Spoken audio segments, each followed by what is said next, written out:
तो last part में Goku को तीसरी और आखिरी ओमनी रिंग भी मिल गई थी जो कि उसने पहन ली थी। जिसके बाद में ज़ायक और गोकू का पीछा करते करते आ जाता है बीरस के प्लेनेट पे, जहाँ पे वो मिलता है रायकॉन से। और रायकॉन ज़ायक और एक दूसरे को देख करके काफ़ी ज़्यादा गुस्सा आ जाते हैं। अब उसके आगे, लेकिन उससे पहले तुम वीडियो को लाइक करो, और अगर तुम्हें ऐसी ही स्टोरीज़ और मूवीज़ देखना पसंद है तो चैनल को भी सब्सक्राइब कर देना, ताकि आगे आने वाली वीडियोज़ तुम्हें सबसे पहले मिल सकें। खैर, रायकॉन और ज़ायक और एक दूसरे के सामने होते हैं। ज़ायक और कहता है, हाँ, इतने समय बाद तुम मुझे आखिरकार मिल ही गए। अब मैं अपने बचपन का बदला तुमसे ले सकता हूँ रायकॉन। जिस तरीके से तुमने मेरे माँ बाप को मारा था, उसी तरीके से मैं तुम्हें तड़पा तड़पा के मारूंगा रायकॉन। ऐसा बोल करके ज़ायकॉर रेज करता है और अपनी ट्रू फॉर्म में ट्रांसफॉर्म हो जाता है। रायकॉन हंसने लगता है ज़ायकॉर के ट्रू पोटेंशियल को देख करके। रायकॉन कहता है, अभी भी तुम ज़ायकॉर इतने स्ट्रांग नहीं हो कि तुम अपने ट्रू पोटेंशियल में मेरे बेस फॉर्म तक को टक्कर दे सको। ऐसा बोल करके रायकॉन ज़ायकॉर का सर पकड़ता है और उसको बीरस के प्लेनेट पे फेंक देता है। ज़ायकॉर बीरस के प्लेनेट को चीरता हुआ सीधे दूसरी तरफ से निकलता है। ज़ायकॉर कहता है, तुम्हारी जुर्रत भी कैसे हुई मुझे इतना डिसरिस्पेक्ट करके फेंकने की। ऐसा बोल करके ज़ायकॉर एक कामेहामेहा को रेडी करता है और वो बीरस के प्लेनेट के थ्रू रायकॉन के ऊपर मार देता है, जिससे कि बीरस का प्लेनेट ही डिस्ट्रॉय हो जाता है और रायकॉन भी काफ़ी ज़्यादा हर्ट हो जाता है उस कामेहामेहा से। रायकॉन को जैसे ही वो कामेहामेहा पड़ता है, वो और ज़्यादा बौखला जाता है और गुस्सा आ जाता है। रायकॉन कहता है, तुम्हारी जुर्रत भी कैसे हुई मेरे ऊपर कामेहामेहा मारने की। तुम मुझसे छोटे हो, मुझसे कमज़ोर हो, आखिर तुम मुझे कैसे ही मार सकते हो एक अटैक। ऐसा बोल करके रायकॉन रेज करता है और अपनी पावर लेवल्स को दोबारा बढ़ाने लगता है। ज़ेनो कहता है, ग्रैंड प्रीस्ट, हमें इन दोनों को जल्द से जल्द रोकना होगा, नहीं तो ये पूरा यूनिवर्स डिस्ट्रॉय कर देंगे जिस तरीके से इन्होंने बीरस के प्लेनेट को डिस्ट्रॉय किया है। रायकॉन सीधे जाकर के ज़ायकॉर को दोबारा से पकड़ लेता है और उसको फेंकने लगता है एक बीस्ट की तरह। ज़ायकॉर भी अपने आप को बचा करके रायकॉन के ऊपर मारने की कोशिश कर रहा होता है अटैक्स को, लेकिन कुछ भी फ़र्क नहीं पड़ रहा होता। रायकॉन एक बीस्ट बन चुका था, ज़ायकॉर के हर अटैक उसके सामने कुछ थे ही नहीं। ज़ायकॉर जितने भी की ब्लास्ट या फिर अटैक्स रायकॉन के ऊपर मार रहा था, उससे रायकॉन को कुछ फ़र्क पड़ ही नहीं रहा था। रायकॉन उन अटैक्स को ऐसे सह रहा था मानो कि उसको कोई प्रॉब्लम ही नहीं हो रही हो। ज़ायकॉर कहता है, ये चीज़ कैसे मुमकिन है, आखिर ये अपनी बेस फॉर्म में रह करके मेरे ट्रू पोटेंशियल को कैसे बीट कर पा रहा है।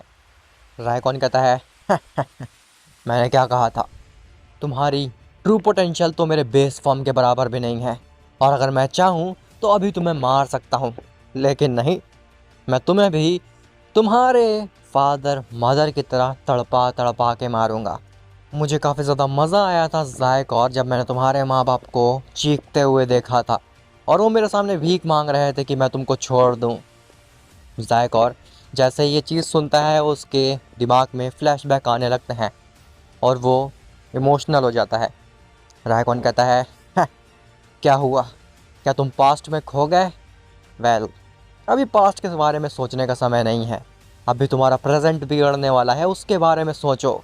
ऐसा बोल करके रायकॉन अपने हिस्ट्री का सबसे स्ट्रॉन्गेस्ट पंच मारने जाता है ज़ायकॉर के ऊपर।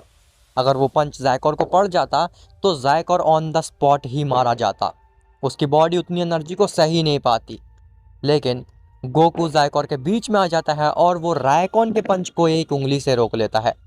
रायकॉन हैरान हो जाता है गोकू को ये करता देख। रायकॉन कहता है, क्या, ये चीज़ कैसे मुमकिन है, आखिर तुमने मेरे स्ट्रॉन्गेस्ट पंच को एक उंगली से कैसे रोक लिया। ग्रैंड प्रिस्ट, वजीटा, बीरस और वीज, ये चारों ही गोकू के इस एक्शन को देख करके दंग रह जाते हैं। ग्रैंड प्रिस्ट कहता है, लॉर्ड ज़ेनो, आखिर ये कैसे किया गोकू ने। अभी कुछ समय पहले जब इसने रायकॉन से फाइट की थी तो रायकॉन ने सिंगल हैंडेडली गोकू को हरा दिया था, और अब गोकू ने इतनी आसानी से रायकॉन के एक पंच को अपनी एक उंगली से रोक लिया। ज़ेनो कहता है, "हाँ, तो ग्रैंड प्रिस्ट, इसमें हैरान होने वाली बात कौन सी है।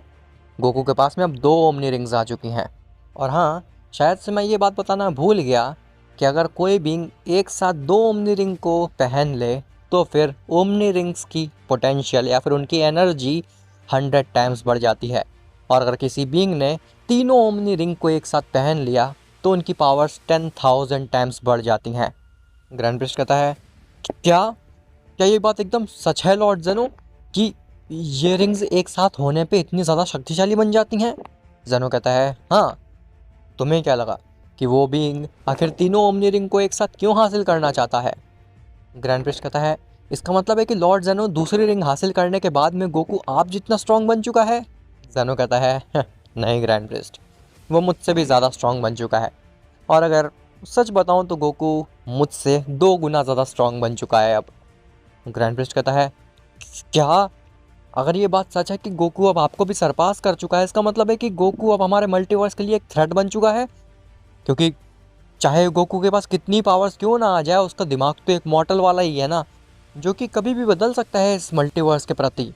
जेनो कहता है नहीं, ऐसा नहीं होगा ग्रैंड प्रिस्ट बिल्कुल भी, क्योंकि इन रिंग्स को केवल 2 ही बींग्स हासिल कर सकते हैं और पहन के यूज़ कर सकते हैं। पहले वो बींग्स जो कि पूरी तरीके से ईविल हों, और दूसरे वो बींग्स जो कि पूरी तरीके से प्योर हार्टेड हो। और मुझे लगता है कि गोकू प्योर हार्टेड है, क्योंकि अगर गोकू ईविल हार्टेड होता तो फिर गोकू अपने रंग पहले ही दिखा चुका होता। ग्रैंड प्रिस्ट कहता है लेकिन लॉर्ड जेनो, फिर भी सेफ्टी के लिए आपको गोकू से ये ओमनी रिंग्स ले लेनी चाहिए और ख़ुद पहन लेनी चाहिए। जेनो कहता है ग्रैंड प्रिस्ट, सच बताऊं तो इस ओमनी रिंग को मैं नहीं पहन सकता हूं। ग्रैंड प्रिस्ट कहता है क्यों लॉर्ड जेनो, क्या आप प्योर हार्टेड नहीं है? जेनो कहता है नहीं, मेरे पास ना ही हार्ट है और ना ही मेरे पास फीलिंग्स हैं। ग्रैंड प्रिस्ट कहता है लॉर्ड जेनो, अगर एक ओमनी पोटेंट ये ओमनी रिंग्स को नहीं पहन सकता है तो फिर इस ओमनी रिंग्स को बनाया क्यों, और इसका रीज़न क्या था? तो जेनो कहता है मुझे लगा ग्रैंड प्रिस्ट तुम्हें इस बारे में पता होगा, लेकिन अब नहीं पता है तो मैं बता देता हूँ। तो इन ओमनी रिंग्स का क्रिएशन जिस भी बीइंग ने किया था वो अननोन है, और उस बीइंग ने इन रिंग्स का क्रिएशन मॉर्टल्स के लिए ही किया था, क्योंकि उस बीइंग को लगता था कि हो सकता है कि फ्यूचर में कभी भी ओमनीपोटेंट मल्टीवर्स को बिट्रे कर सकता है, और अगर कोई भी ओमनीपोटेंट मल्टीवर्स को बिट्रे करता है तो फिर मॉर्टल्स इन ओमनी रिंग्स को हासिल करके उस ओमनीपोटेंट को रोक दें। ग्रैंड प्रिस्ट कहता है ओह, तो इन ओमनी रिंग्स का ये रीज़न था, लेकिन मॉर्टल्स तो एक स्टेप आगे जा चुके हैं, वो तो इन रिंग्स को हासिल कर रहे हैं मल्टीवर्स पर कब्जा करने के लिए। जेनो कहता है मुझे पता ही था कि ऐसा दिन ज़रूर आएगा जब मॉर्टल्स को इन रिंग्स के बारे में पता चल जाएगा और कुछ मॉर्टल्स इन रिंग्स के पीछे पड़ जाएंगे ताकि वो पूरे मल्टीवर्स पे कब्जा कर सके। वीरस, वीस और वजीटा भी इन चीज़ को सुनते हैं और वो भी शॉक रह जाते हैं सुन करके कि इन रिंग्स का क्रिएशन किसी ओमनीपोटेंट के लिए नहीं बल्कि मॉर्टल्स के लिए ही किया गया था, लेकिन किसी अच्छे पर्पस के लिए। खैर, तो रायकॉन गोकू के इस इमेंस स्ट्रेंथ को देख करके शॉक हो जाता है। रायकॉन कहता है हट जाओ मेरे रास्ते से, आज मैं इस ज़ायकॉर के बच्चे को मार करके ही रहूँगा, और अगर तुम मेरे रास्ते से नहीं हटे तो फिर मैं तुम्हें भी मार डालूँगा। गोकू कहता है बस बहुत हो गया, माना कि तुम एक लेजेंडरी सेन हो, लेकिन किसी को मारने का हक तुम्हें किसी ने नहीं दिया है। इस ज़ायकॉर को छोड़ दो, वरना मैं तुम्हारा ऐसा हाल कर दूंगा कि तुम अपने आप को लेजेंडरी सेन कहने में भी घबराओगे। रायकॉन जैसे ही गोकू की इस बात को सुनता है वो और भी ज़्यादा गुस्सा आ जाता है और अपने दूसरे पंच को भी गोकू के ऊपर मार देता है, लेकिन गोकू रायकॉन के दूसरे पंच को अपनी दूसरी उंगली से रोक लेता है और कहता है अब तुम्हारी पावर्स मेरे सामने काम नहीं आने वाली। ऐसा बोल करके गोकू केवल एक फ्लिक करता है रायकॉन के ऊपर, और रायकॉन उस फ्लिक से उड़ता हुआ कहीं दूर ही चला जाता है। ज़ायकॉर कहता है तुमने आखिर मुझे बचाया क्यों? तुम कुछ भी कर लो, मैं तुमसे ओमनी रिंग्स हासिल करके ही रहूँगा, फिर चाहे मुझे अपनी जान ही क्यों ना देनी पड़े। गोकू कहता है हाँ, तुम एक सेयन हो ज़ायकॉर, और मैं भी एक सेयन हूँ। मैं सेयन हो करके दूसरे सेयन को मरता नहीं देख सकता। इवन अगर तुम्हारी जगह फ्रीज़ा भी होता तो फिर मैं उससे भी नहीं मारता। ज़ायकॉर कहता है अच्छा बनने की कोशिश ना करो गोकू, मुझे पता है कि तुम इन ओमनी रिंग्स के साथ क्या करने वाले हो। ऐसा बोल करके ज़ायकॉर वहाँ से गायब हो जाता है। खैर, गोकू अपनी क्रिएशन वाली ओमनी रिंग का इस्तेमाल करके बीरस के प्लैनेट को दोबारा से क्रिएट कर देता है। गोकू कहता है लॉर्ड जेनो, अब तो मैं पहले से भी कुछ ज़्यादा ही स्ट्रॉन्ग फील कर रहा हूँ। जेनो कहता है हाँ गोकू, मुझे पता था, अब तुम काफ़ी ज़्यादा स्ट्रॉन्ग बन चुके हो, लेकिन स्ट्रॉन्ग बनने के साथ साथ अब तुम्हारे ऊपर इस पूरे मल्टीवर्स की रिस्पॉन्सिबिलिटी भी आ चुकी है। क्या तुम समझ पा रहे हो उस चीज़ को? गोकू कहता है जी लॉर्ड जेनो, आप बिल्कुल चिंता मत करिए, अब मेरे पास ये 2 रिंग्स आ चुकी हैं, मैं अभी जा करके उस बीइंग को मार डालता हूँ। जिसके बाद गोकू निकल जाता है ज़ेनो की पैलेस की तरफ। खैर, वहीं दूसरी तरफ ज़ायक और गोकू के पास से तो भाग जाता है, लेकिन उसको ये समझ में आ चुका था कि अगर वो खाली हाथ उस बीइंग के पास में जाएगा तो वो बीइंग ज़ायकोर को मार डालेगा। इसीलिए ज़ायकोर एक जगह पहुंच करके सोच रहा होता है उसे करना क्या है आगे। ज़ायकोर सोच ही रहा होता है, लेकिन उसके दिमाग में कोई प्लान ही नहीं आ रहा होता है। मानो कि ज़ायकोर का दिमाग एकदम से बंद हो गया हो, वो कुछ भी नहीं सोच पा रहा था। तभी उसके सामने वही बीइंग आता है जिसके पास में ओमनी रिंग होती है, एक ओमनी रिंग होती है। ज़ायकोर कहता है, मुझे माफ़ कर दीजिए लॉर्ड, मैं आपकी दूसरी ओमनी रिंग को नहीं ला पाया, लेकिन मैं अपनी गलतियों को सुधार लूँगा, मैं उस गोकू को रोक लूँगा किसी तरीके से। तो बीइंग कहता है, मुझे पता ही था कि तुम उस रिंग को नहीं ला पाओगे, क्योंकि गोकू के पास में ऑलरेडी इमॉर्टैलिटी रिंग थी और तुम बिना रिंग के उससे बिल्कुल भी नहीं जीत सकते थे। कोई बात नहीं, मैं तुम्हें यहाँ से ले जाने आया हूँ। ज़ायकोर कहता है, ले जाने आया हूँ? आखिर कहाँ पे? आप मेरे को कहाँ ले जाने आए हो? तो बिंग कहता है, मैं तुम्हें एक सेफ़ जगह पे ले जाने वाला हूँ, क्योंकि अब गोकू के पास में 2 ओमनी रिंग्स आ चुकी हैं। इसका मतलब है कि वो मुझसे ज़्यादा शक्तिशाली बन चुका है। अब मुझे बाकी बची हुई ओमनी रिंग्स को हासिल करके स्ट्रॉन्ग बनना होगा। ज़ायकोर कहता है, 1 मिनट, बाकी बची हुई ओमनी रिंग्स? लेकिन ओमनी रिंग्स तो केवल 3 ही थी ना, और 2 गोकू के पास में, 1 आपके पास में है। तो ये बाकी बची हुई ओमनी रिंग्स का क्या मतलब है? तो बिंग कहता है, मैंने काफ़ी सारे टाइमलाइंस में ओमनी रिंग इकट्ठा करने की कोशिश की है, और मुझे काफ़ी सारे टाइमलाइन में असफल होकर के ये चीज़ पता चली कि केवल 3 ही ओमनी रिंग एग्जिस्ट नहीं करती हैं। उसके अलावा 2 ओमनी रिंग और एग्जिस्ट करती हैं, जिसके बारे में किसी को नहीं पता। ज़ायकोर कहता है, 2 ओमनी रिंग्स और एग्जिस्ट करती हैं? मतलब कि टोटल 5 ओमनी रिंग्स? लेकिन आखिर आपको कैसे पता इस बारे में? और आखिर लॉर्ड ज़ेनो को क्यों नहीं पता इस बारे में? तो बिंग कहता है, ये मत पूछो मुझे कैसे पता चला, बस मुझे पता चल चुका है इस बारे में। लेकिन वो बची हुई 2 ओमनी रिंग्स ना ही किसी डायमेंशन में होती हैं, ना ही किसी जगह पे। उन 2 ओमनी रिंग्स को हमें समन कराना पड़ता है। ज़ायकोर कहता है, समन कराना पड़ता है? आखिर कैसे समन कराया जा सकता है? क्या उन रिंग्स को सुपर शेनरॉन समन करेगा? तो वो बिंग कहता है, फ़िलहाल मुझे ये सब बताने का समय नहीं है, हमें यहाँ से चलना होगा। जिसके बाद वो बिंग ज़ायकोर को लेकर के वहाँ से चला जाता है। खैर, वहीं दूसरी तरफ गोकू ज़ेनो की पैलेस पे पहुँचता है तो वहाँ पे उसे कोई भी नहीं दिखता। गोकू हर जगह देखता है, लेकिन ज़ेनो के पैलेस पे कोई होता ही नहीं है। गोकू कहता है, ओह लगता है कि उस बीइंग को पता चल गया कि मेरे पास 2 ओमनी रिंग आ चुकी हैं और वो और ज़ायकोर भाग चुके हैं यहाँ से। खैर, अच्छा ही है, मैं लॉर्ड ज़ेनो को इस बारे में इन्फॉर्म कर देता हूँ।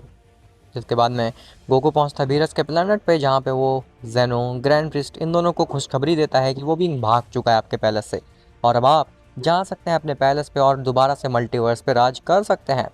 लेकिन तभी दोबारा से वहाँ पे रायकॉन आता है, जो कि काफ़ी ज़्यादा गुस्से में होता है। रायकॉन कहता है, आखिर तुम्हारी ज़रूरत भी कैसे हुई गोकू एक लेजेंडरी सैयन के ऊपर हाथ उठाने का? लगता है तुम्हें मरने का शौक़ है। खैर, वो शौक़ मैं तुम्हारा अभी पूरा कर देता हूँ। जिसके बाद रायकॉन दोबारा से गोकू के ऊपर हमला करता है, लेकिन गोकू अपनी जगह से 1 सेंटीमीटर भी नहीं हिलता। रायकॉन के अटैक्स गोकू के ऊपर बेअसर थे। गोकू को बिल्कुल भी फ़र्क नहीं पड़ रहा था रायकॉन के अटैक्स से। तभी गोकू अचानक से रायकॉन के एक पंच को पकड़ता और कहता है, बस बहुत हुआ रायकॉन, अब मैं और ज़्यादा तुम्हारे साथ नहीं खेल सकता हूँ। अब मैं तुमसे कई गुना ज़्यादा स्ट्रांग बन चुका हूँ, इसीलिए अपनी ईगो को साइड में रखो और जैसा मैं कह रहा हूँ वैसा करो। रायकॉन कहता है, आखिर मैं तुम्हारी बात क्यों मानूँ? तभी गोकू बहुत ज़ोरों से एक पंच ला करके रायकॉन के मुंह के सामने रोक देता है। उस पंच में इतनी ज़्यादा स्ट्रेंथ थी कि आधा बिरस का प्लेनेट ही उड़ जाता है। रायकॉन उस पंच के शॉक वेव से काफ़ी दूर जा कर के गिरता है। वो कहता है, उम्मीद करता हूँ अब इसे समझ में आ गया होगा कि मैं अब इसके लेवल पे नहीं रह गया, मैं इससे काफ़ी स्ट्रांग बन चुका हूँ। रायकॉन दोबारा आता है और कहता है, तुम्हारी पावर्स, आखिर तुम्हारी पावर्स मुझे सरपास कैसे कर गई? गोकू कहता है, ये सब रिंग्स का कमाल है। यार, वो सब छोड़ो, अगर तुम्हें ज़िंदा रहना है तो तुम्हें मेरी बात माननी पड़ेगी, और अगर तुम मेरी बात नहीं मानोगे तो तुम समझ ही रहोगे कि मैं तुम्हारा क्या हाल कर सकता हूँ। रायकॉन कहता है, ठीक है, बताओ आखिर मुझे क्या करना है? गोकू कहता है, तुम्हें कुछ नहीं करना है, बस पूरे मल्टीवर्स को और हर डायमेंशन को छानना है और देखना है कि कहीं वो दोनों बीइंग्स अभी हमारे मल्टीवर्स में ही तो नहीं है। तभी रायकॉन निकल जाता है पूरे मल्टीवर्स में ज़ायकॉर और उस बीइंग को ढूंढने के लिए, और गोकू, ग्रैंड प्रिस्ट, जेनो, बीरस, व्हीस और वेजिटा ये तीनों पहुंच जाते हैं जेनो के पैलेस पे। अब आखिर बाकी दो ओमनी रिंग्स कहाँ से प्रकट हो गई अचानक से, और क्या उसको ज़ायकॉर हासिल कर पाएगा, या फिर रायकॉन उस चीज़ को सेंस कर लेगा और रोक लेगा। वेल ये सब तो तुम्हें पता चलेगा नेक्स्ट पार्ट में। और मैं माफ़ी चाहूँगा गाइज़, आज का पार्ट थोड़ा छोटा है और मैंने कल गैप भी कर दिया था क्योंकि मैं अभी थोड़ा सा बिज़ी हूँ। लेकिन अब से वीडियोस रेगुलर आएंगी, और मुझे माफ़ कर देना कि मैंने एक दिन का गैप लिया, उसके बाद मैं 15 मिनट की वीडियो ही अपलोड कर पाया। लेकिन उम्मीद करता हूँ तुम्हें ये 15 मिनट की वीडियो में भी काफ़ी ज़्यादा मज़ा आएगा। और मुझे कमेंट में ज़रूर बताना तुम्हें क्या लगता है आगे क्या होने वाला है। क्या ज़ायक और दो ओमनी रिंग्स को हासिल कर लेगा, या फिर वो बीइंग बहुत ज़्यादा शातिर है, उसको पता है कि आगे क्या होने वाला है। और आखिर गोकू क्या सच्ची में सबसे ज़्यादा स्ट्रॉन्गेस्ट बन चुका है, या फिर अभी भी कोई बीइंग है जो कि उससे स्ट्रांग है। वैल्यू से तो तुम्हें पता चलेगा नेक्स्ट पार्ट में। तो मिलता हूँ तुमसे नेक्स्ट पार्ट में, तब तक के लिए बाय बाय।